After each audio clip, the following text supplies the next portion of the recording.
This is the #1 reason why you are getting rejected on the phone.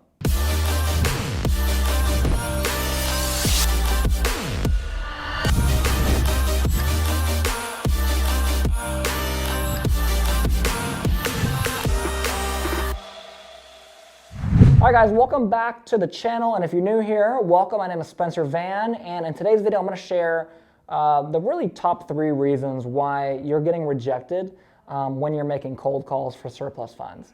Now before I get into that, make sure you guys like this video down below so you see more of this, and of course hit the subscribe button and the notification bell if you find this helpful. Once per month we actually do a live stream where we give away some free mini courses, and you want to be that person that could potentially win that. In order to do that, you need to get notified when we go live. With that being said, let's jump into today's topic. Now, there's 3 main reasons why you are getting rejected when you're cold calling surplus fund leads. The first one is really quite simple, and that is you are too much in your own head. So let me explain this. When you're first starting out anything new, the mistake a lot of people make is they try to learn everything at once. So for example, when I started in basketball, I tried to learn how to dribble, shoot, pass, do everything at once. And then when I got into an actual basketball game, I was so focused on like, oh, I got to dribble correct, I got to pass, blah, blah, blah. I was trying to do everything at once that I just learned, and it was just like overwhelming, right? And so you end up messing up at everything, right? Plus, you're new, so it's a higher chance you're going to mess up everything, and you're just way too much in your own head. So what you want to do when you're learning is you want to learn one section at a time. So start with, okay, cool. How can I call people and, introduce myself and frame the call in a very effective and expert-like way? That's my only goal. I'm going to call people and I'm going to say, hello, is this so-and-so? And then I'm going to frame our call, the remainder of our call in the way that I want to do it. And if I can do it successfully, boom, that's it. The rest of it I'm just going to kind of spitball and try to figure out, but that's my goal. Okay? And then you take 20, 30 calls like that, boom, you got that down. Now it's like you're an expert at it, right? Then the next part of the call, okay, cool, well, once I frame the call, how do I explain exactly what surplus funds is and start to pique their interest in that, right? Okay, cool, you practice that for a while, and so on and so forth down the whole script until you're a master of that. But what most people do is they read the whole script, and then like, okay, cool, I got the script. And then they get their phone, they're like trying to read off the script, and like, oh, where did I end up? You get lost. It just doesn't work, okay? So #1 is go step by step through it. And then #2 is practice. And that's how you get out of your own head, right? But again, a lot of people, especially beginners, they're stuck in their head, and that's why they get rejected on the phone. That's why they don't get a deal. The second biggest reason why you are getting rejected with your surplus fund or state fund cold calls is what I call poor objection handling. So let me take you through some role play. So let's say you're on the call with someone and they say, hey, you know what, I'm really just not interested. So what I would say, the correct way to say that versus a poor way to say that, what most people say is, well, blah, blah, blah, and they get a little defensive. That's not what you want to do, okay? What you want to do is you want to say, hey man, I totally hear you. I hear you're working on it. How's that going for you? And I see what they say there, and I hear them out and say, oh, it's not going that well for me. We've been working on it for 6 months. We really just don't have any feedback on what's going on. Hey, cool, man. So let me ask you a question, because I've been doing this for X many years. I've been researching this for a long time as well, and your name is still coming up as being someone that's owed money. And typically, in my experience, from what I've seen, people that are working on this, their money usually is not in the system anymore because it's being processed. That's a little concerning to me. I mean, how do you feel about that? Oh, well, yeah, that is a little weird. I mean, what do you think could have happened?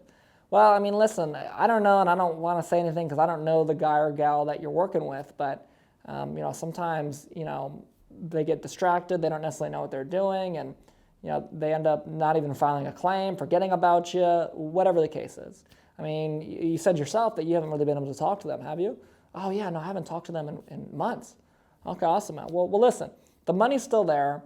I'm talking to you right now, and again, why don't we just get this done today? I mean, if you want to go call your other person and try to find them, feel free, but I mean, I'm talking to you right now. It doesn't cost you anything extra to work with me and actually get your money back versus keep waiting months and months. Oh yeah, that totally makes sense. You see what I'm saying? Versus, oh no, well, you're working with the wrong person. You need to work with me. Like, that's a very defensive way of putting it, right? Be like, hey man, how's it going?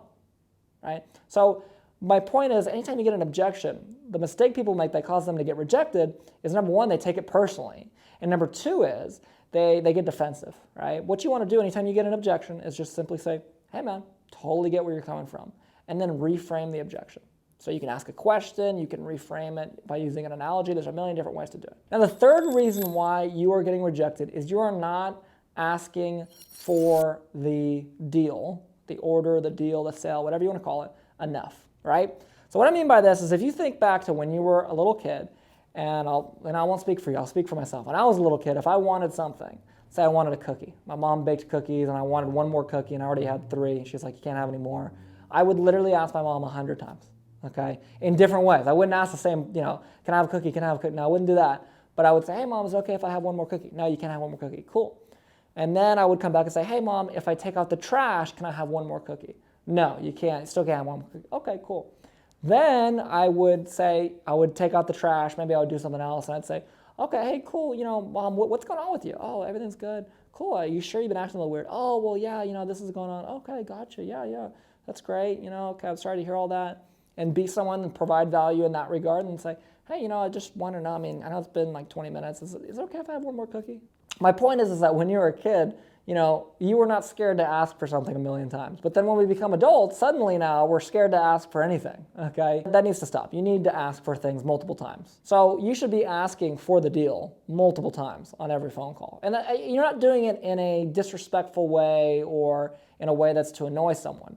But, sometimes it takes someone hearing you continually asking and continually there to support for them to finally say, yeah, let's do it, right? But if you only give them one opportunity to say yes, and then for the rest of the time you talk to them, you never ask to work with them ever again, it's just not going to work, okay? They're going to be like, I don't know, they're not going to initiate it most of the time, right? And I don't want to say they're not going to, because if you're an expert at sales, like a 10 out of 10, you can get them to initiate it.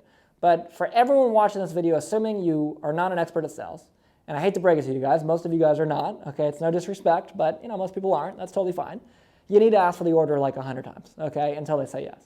And again, not disrespectfully, you're not being annoying with it, but you need to be asking for it so that they can actually say yes, right? So those are the 3 biggest mistakes I see and 3 biggest reasons why people get rejected and can't get a deal with surplus funds. So hopefully this has been valuable for you. If it has, again, smash that like button down below. And of course, hit the subscribe button and the notification bell, because like I said, you want to be a potential winner of one of those free mini courses. And with that being said, I will see you on the next video.